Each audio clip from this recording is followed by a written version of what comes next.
There is not a great deal that government, that is to say the federal government, can do, because from the standpoint of law and order, this is largely a state and local responsibility.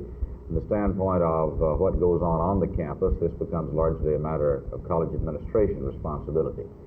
And unfortunately, I think some college administrations have not dealt with this matter too well. I think that they've perhaps created an atmosphere of permissiveness that has resulted in a climate of violence. I might say that I think the way things have been handled at SMU have really been exemplary. And I just wish there were more Willis Tates around the college campuses of this country.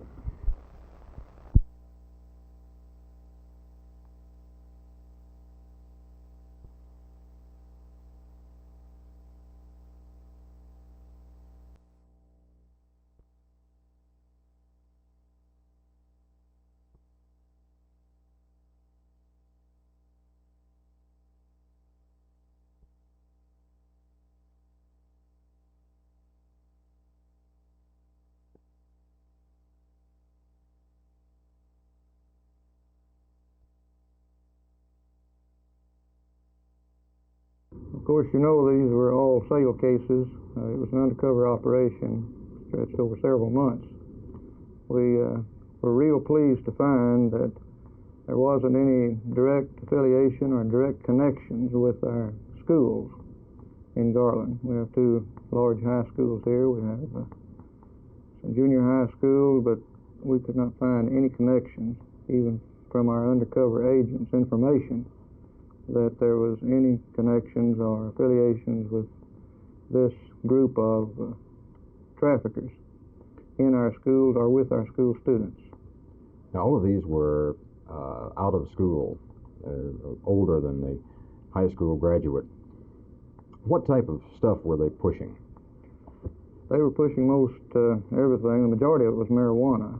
However, there was some methadone, speed, some LSD. They did find some heroin, very small amount, but they were pushing anything that they could get to push. Now, you said you've been working on this for several months. Exactly how long have you been working on it? We put this thing into effect in September.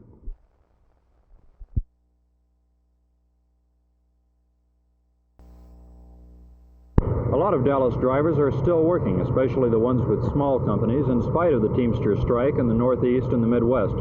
But now also a lot of them are becoming pretty upset over the potential danger of the situation. Drivers returning to Dallas tell of their trucks being hit by rocks, of bottles being thrown at the windshields of the cabs, other kinds of vandalism of this nature. One such incident happened just today in Connecticut to a driver for the Truck Exchange here in Dallas. Someone unhooked his trailer. It came loose on the highway, damaging the trailer. There were no injuries. I talked with Jack Doyle of the Truck Exchange about the Teamsters strike situation. Do you have any estimate of how much money you've lost because of harassment like this? Well, that I can count just this week, right at $1,000. I mean, for a little man, this is a lot of money. Have you had any actual injuries from anything like this happening? No, not physically hurt that we know of, that we can just a close call like that. And yesterday we had one that stopped and somebody apparently pulled the pin on the fifth wheel. He dropped the trailer. Just harassment. Well, they had the National Guard out in Delaware last week. They were throwing spikes off of bridges and this sort of thing. How much is this affecting the trucking industry around Dallas now? Well, it's affecting it considerably. I mean, you don't... a lot of the freight isn't coming in from these areas. Freight's piling up here that can't go back to that area, and certainly it's affecting employment considerably. What can you do about it? That's a good question. What can you do about it?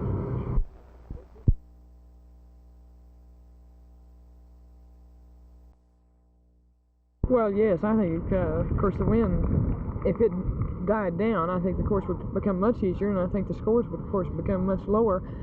And if the wind continues to blow, I think it'll take about 1 or 2 over par to win. But if it dies down the next 2 days, I think 3 or 4 under would be a good score. What's your best finish on the tour this year so far? Well, I was fortunate enough to win the second tournament we played in St. Petersburg, Florida, the Orange Blossom Classic, and the last couple of weeks I've been having problems, so I hope maybe I can overcome that problem this week. Knock out the wind, how has the course been playing otherwise? The course has been playing very well. We've all been quite pleased with the fairways. The fairways are cut close. They're much better shape than I've ever seen them, and this is my 13th year I've played here. Of course, the greens are always good. They're a little fast, but I like fast greens. So, and they hold well. And this is one of the things that I think the girls enjoy playing here, because a lot of courses we play, the greens don't hold. And when a girl can throw the ball into the hole, this means for good scoring, because they can get it close for birdies.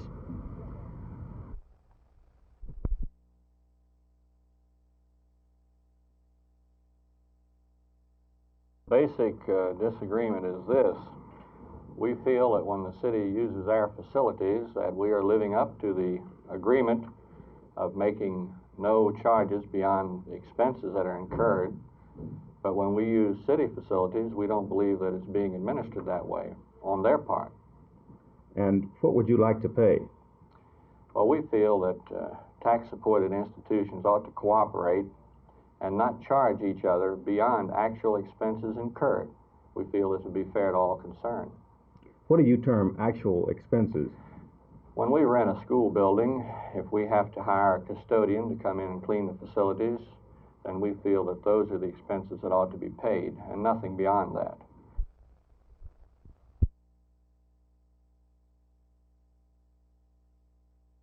We all purport to believe in brotherly love, neighborliness, say it whatever way you want to. I'd venture to say they're not, and I don't mean to be picking on you, but I'd say this to any crowd, there are whatever, 100 people here, 200, might find out what really goes on the wrong side of the tracks. There might be, honestly, some hungry people over there. And we don't change it by saying if all them characters over there get to work, wouldn't have any trouble. This just is not the truth. We could have our churches with a sincere, dedicated, meaningful effort in finding out what goes on in our own communities. We could have been doing it before Uncle Sam got so involved and in effect forced us to do it.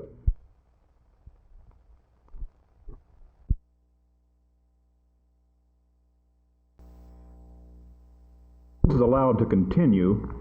What effect will it have on the war itself?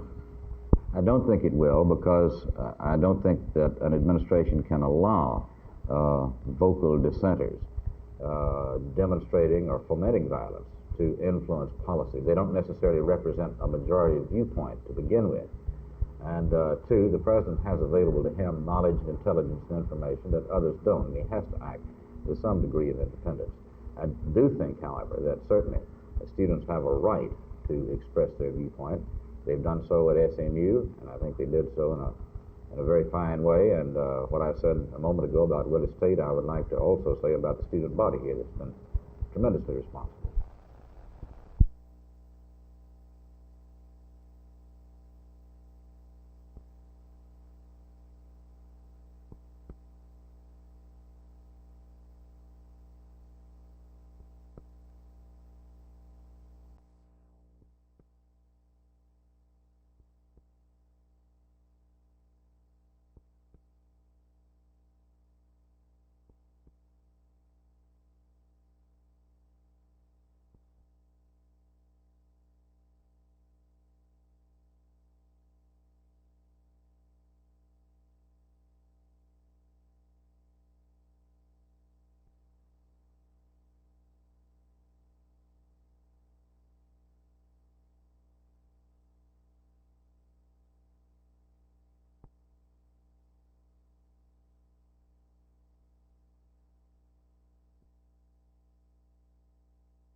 There are two or three potential dangers. One is refuse, large refuse like automobile bodies and scrap steel, cables and so forth that could be in the river and are in the river where they might be projecting pieces of metal that could tear the hull.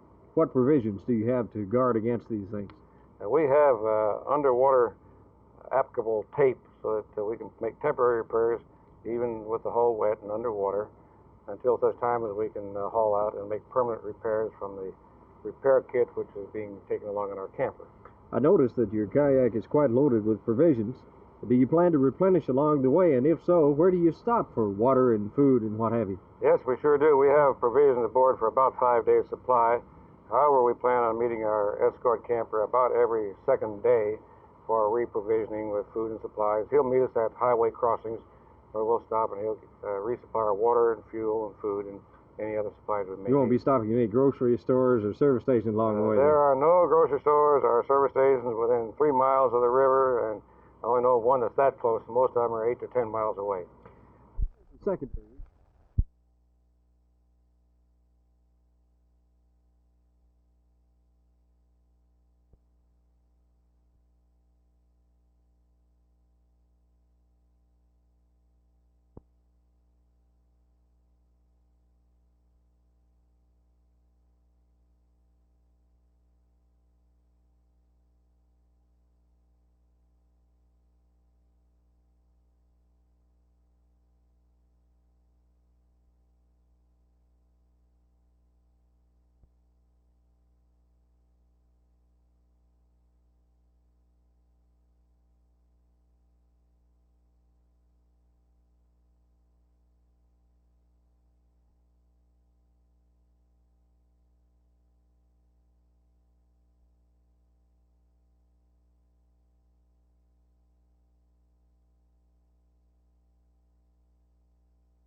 Some say that if major issues such as Vietnam are allowed to be settled in the streets by the mob, that more such issues will be taken into the streets to be settled. Do you agree with this viewpoint?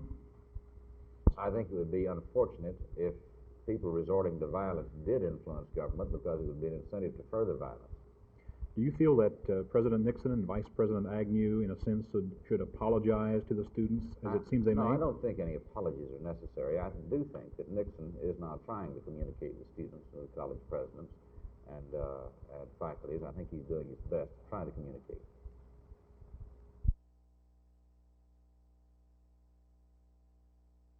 They're afraid to go into a truck stop. They're going along a lot out of their way to get back here to stay away from these bad areas. And I don't know. There should be something should be done about it. How much has this slowed you down in delivery of merchandise?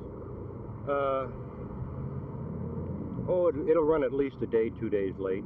By the time you driver stops and checks the areas where he's going and makes sure that he doesn't get into a place where they're going to tie the truck up and maybe go several hundred miles around to avoid it.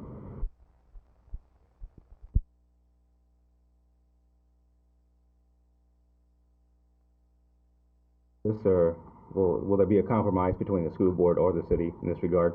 I would hope so. It doesn't appear at the present time that we've solved the problem as yet. What can we look forward to in the way of a compromise? Well, either they will need to start charging us at cost, or we will need to start charging them a fee commensurate with what they're charging us. Could it be just a matter of different definition of cost? No, it is not a difference of definition. It's an actual difference in charges. And you feel that you should only be charged for the use of the custodial person, not the use of the building as far as electricity and utilities are concerned? That's correct, because that's the way we do with them.